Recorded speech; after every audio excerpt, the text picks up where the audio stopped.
We begin our tour at the Lion's Gate, so named for the stone reliefs on the outer facade, representing the lions in the coat of arms of the Mamluk Sultan Baybars, who built the lower part of the gate in the 13th century.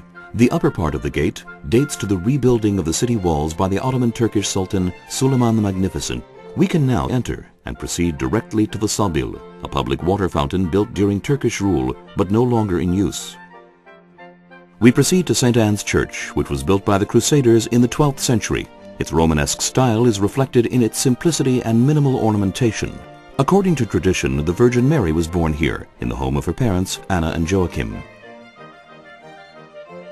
The nearby pool of Bethesda is the site where it is believed Jesus cured a lame man. The 14 stations of the Via Dolorosa mark the last road taken by Jesus bearing his cross from the site where he was tried to the place of his crucifixion. Next to the arch, we enter the Franciscan courtyard with two little churches marking the second station. On the right is the Chapel of the Flagellation.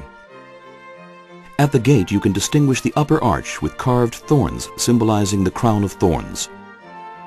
The Chapel of Condemnation marks the spot where it is believed the cross was laid upon Jesus after he was sentenced to death by crucifixion. The ancient Roman arch over the road is called Ecce Homo.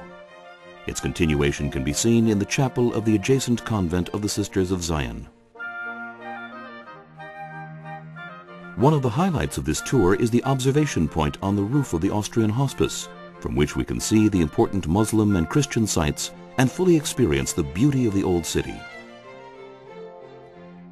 The third station, marking the spot where Jesus fell for the first time, is close by. If we walk along the market, we will reach the fourth station, commemorating Jesus' meeting his mother. The fifth station recalls the event of Simon of Cyrene helping Jesus. The engraved stone in the wall marks the spot where Jesus leaned on his way to Calvary.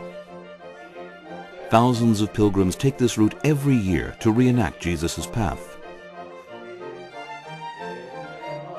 The sixth station marks the spot where a woman came out of the crowd to wipe the face of Jesus.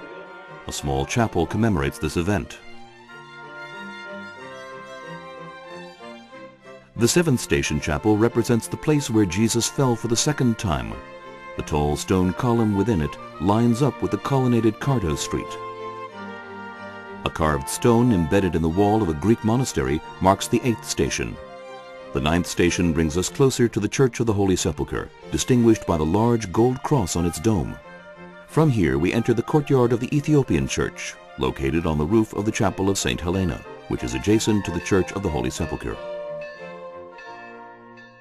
The Church of the Holy Sepulchre, a Crusader building, is considered the holiest place in the world for most Christians. A small stairway outside the church leads to Station 10, the Chapel of the Stripping of the Garments. The last four stations are inside the church. A flight of stairs climbs steeply to the 11th station where Jesus was nailed on the cross. The wall mosaic behind the altar tells the story.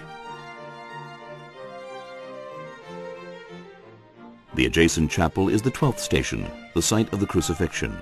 The typically Eastern ornamentation includes hanging lamps and gilded or silver icons. The rock of Golgotha can be seen through a window on the floor. The stone of unction, opposite the main floor of the church, is the 13th station. Believers kneel next to the stone and kiss it.